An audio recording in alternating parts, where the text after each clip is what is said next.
The prosecution is pressuring Bortlen to turn on Melly in the next case. Did you know that? There is only one reason why they are suddenly filing to have Melly and Bortlen tried together. Issue here, and you can try them together. It is to the benefit of the state to try them together, just more efficient. You don't have to do things again and again. Do it all at once, and also you get a better chance of having them incriminate each other during the trial.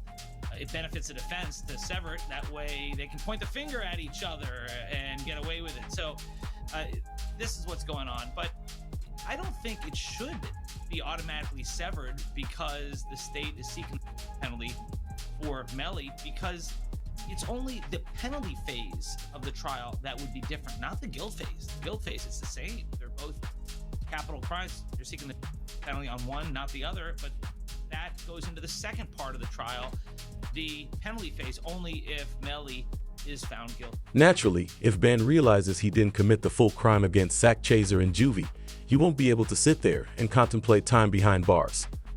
Consequently, he is inclined to place the responsibility on Melly.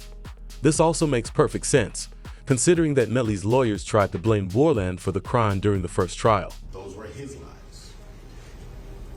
Cortland Henry shows up at Memorial Hospital, Miramar.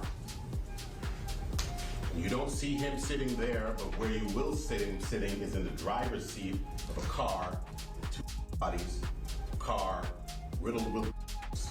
And when he shows up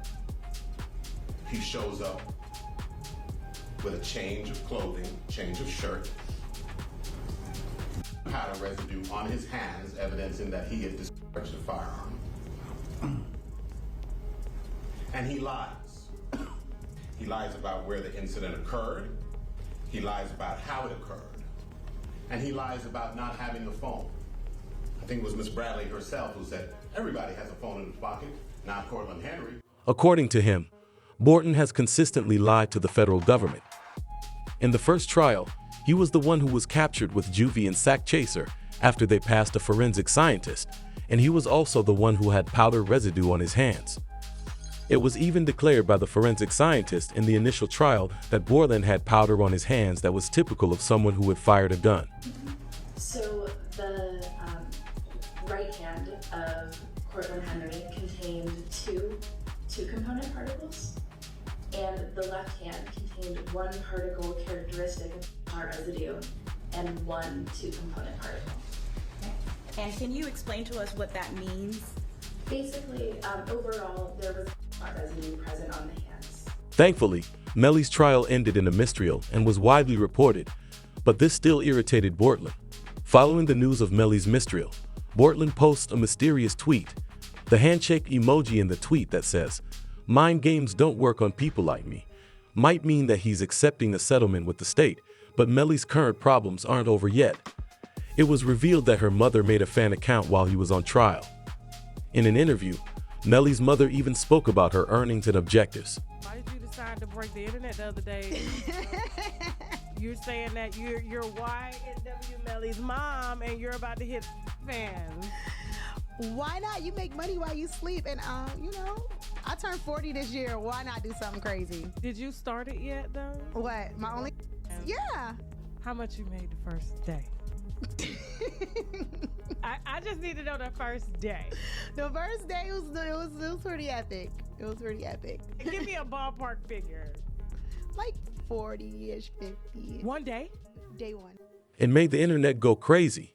In fact, DJ Academics shared this.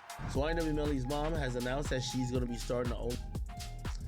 And I got to be honest with y'all, man. Like, this is perplexing. The reason why it's perplexing is because I can't understand why she's doing this. Your son is fighting for his life. How much, there's certain mothers in hip hop, and you probably could name a few, I won't name all of them, that I feel like their son became stars, but they also wanted to be stars as well. Blueface's mom is one of them.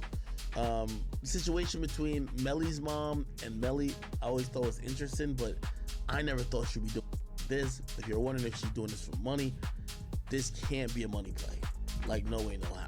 Despite the claims of scholars that it had nothing to do with money, popular media disagreed, as a serious interview featuring Melly's mother and brother Slime shows Adam asking how much money Melly has had to invest in lawyers overall.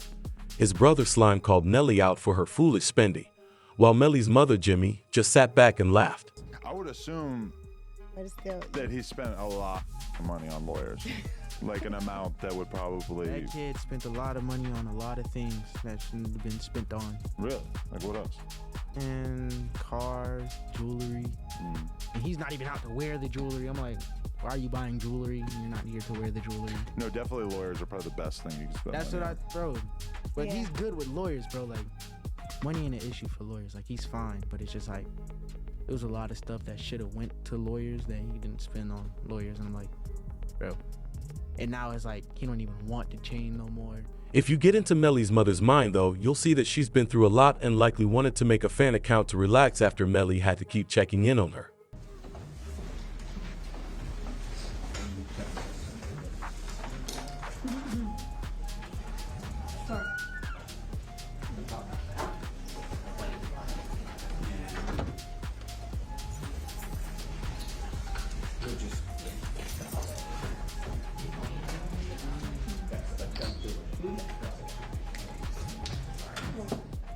On February 7th, a judge decided to release Mariah Hamilton from her incarceration cell, despite forecasts that Melly's financial problems would worsen once she returned to the United States.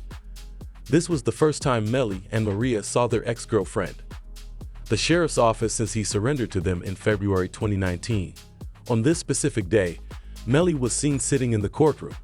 According to witnesses in the courtroom, he broke down in tears when he finally met Maria after 6 years and avoided making too much eye contact while grinning widely. "Thank you to my village. I love you all so much," Maria wrote on social media after being released. "My plan, not God's." The fact that the courthouse was on the local news did not sit well with her. Mariah Hamilton is spending her first day at the Broward County Jail. She has no arrest record until now.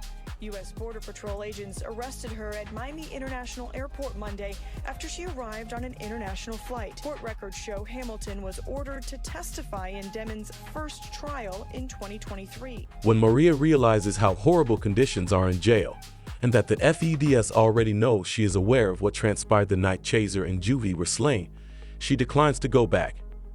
In the impending trial, she consented to testify against Melly as part of her release arrangement.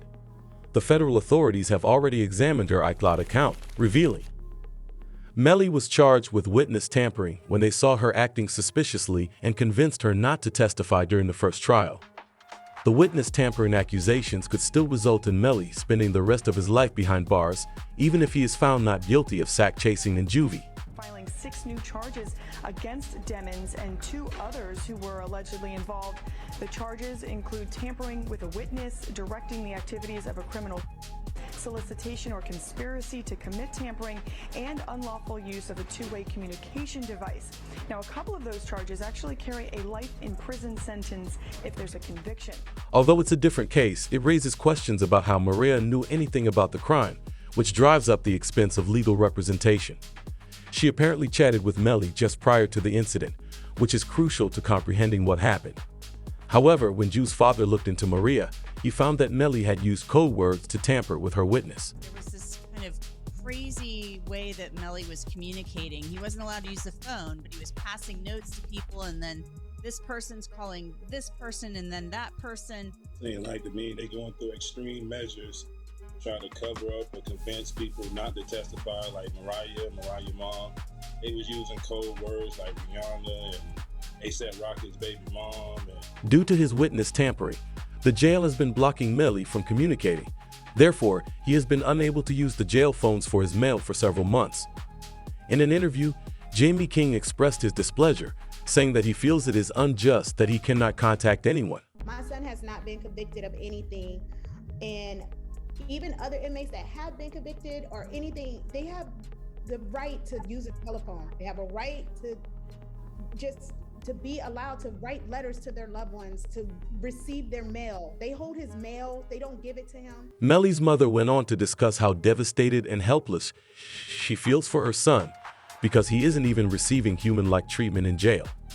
This is despite the fact that the jail wouldn't take away his privileges based on a suspicion, which suggests that they likely have recordings of Melly tampering over the jail phone. When you saw Melly's statement, just saying how he's been hurt, how he's scared for his life, as a mother, how did that make you feel? It's heartbreaking. It made me feel completely helpless. Broward Sheriff's Office definitely needs to be investigated. I mean, they are making up their own rules. We tried to go to court about this situation. The judge really doesn't have any jurisdiction when it comes to the jail, because we actually had a hearing about the mistreatment of him, and the jail they make their own rules. And I don't think that's fair, because I know that they need to answer to someone too. He said that Melly shouldn't be given any special treatment. We heard Charleston White's comments on the issue, which received a lot of attention on social media. The YNW Melly. I'm so happy he in jail getting mistreated. Yeah, I'm so happy he in jail getting mistreated, homie. Homie, when you take a life, homie, you ain't got a right to complain about a motherfucking thing about being mistreated. When you done chose to play somebody. Even Boo caught on and commented on how anxious his mother must be. Okay, so then I met his mama while he was in. Oh, okay. I met his mom while he was in, and she real, bro. You know, she real. She's stressed out. I heard she had a. Yeah, she real, and I reached my hand out to him, cause I'm real. Yeah, I reached out to him, bro. I met his mom, and she a good woman, bro. And when I see them mamas like that, it remind me of what my mom was going through, bro. Since there was never a firearm discovered during the first trial, Melly's lawyers even tried to establish his innocence in court. So the first thing is I didn't have a firearm, so I can't know which I'm going to use in order to replicate any of my tests. So I can't make tests for the determination because I don't know what was used. Okay. While providing GPS data from the incident, he also demonstrated that when he texted his girlfriend, Melly was sprinting down the street. That would be the part where he's saying that someone just shut the car up and was trying to shoot them. So I asked him if he was okay, where he was, and he's like, there's a car coming behind him, like hiding.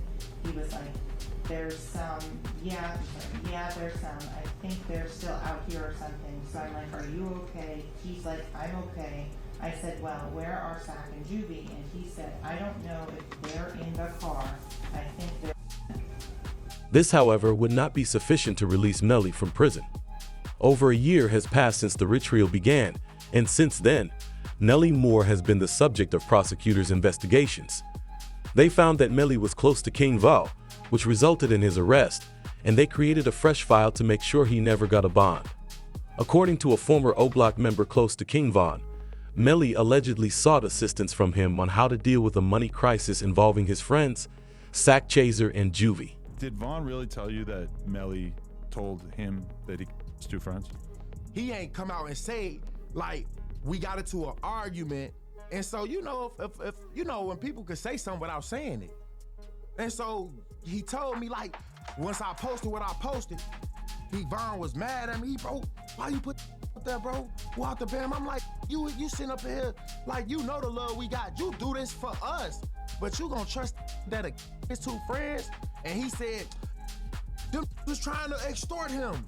And so I'm like, if they was trying to extort him, then why are you still around them? J. Hood says, Bag, Juvie and Chaser were after Melly in an attempt to profit. Melly, Bortlen, Chaser, and Juvie were split up 4 ways in the Lie and W company structure. The issue was that Bortlen and Melly worked every day, doing everything from marketing to sales of items to live performances. Juvie and Sack Chaser wanted an income that was higher than Bortlen's and Melly's. King V would have given Melly instructions on how to manage it if you are familiar with his style of handling situations. Melly clearly wanted all the money for himself and wanted to terminate Chaser and Juvie so they wouldn't receive a cut, which first made it difficult for prosecutors to piece together the motive. Aside from that, there is proof that Melly confessed to the crime on his phone, which makes matters unpleasant. The PC Gambino account asked him if he was okay, and his response was, I did that, and placed a smiley face emoji. And the next message from 10/26/2018 at 16:02 from Eastern Standard Time. The YNW Melly account says what? After that, SHHHH. Melly's and Bortlen's actions in the hours following the incident are also captured on a video on her phone. They seem happy and excited as they dance together, which is contrary to what you would think they would be feeling as they mourn their lost friends.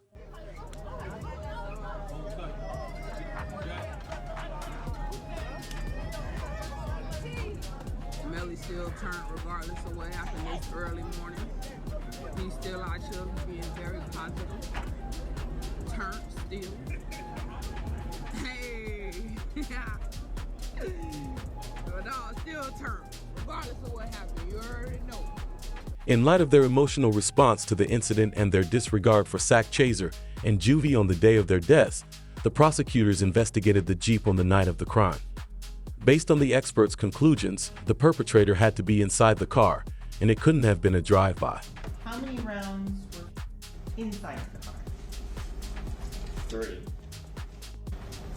From the driver's side back seat.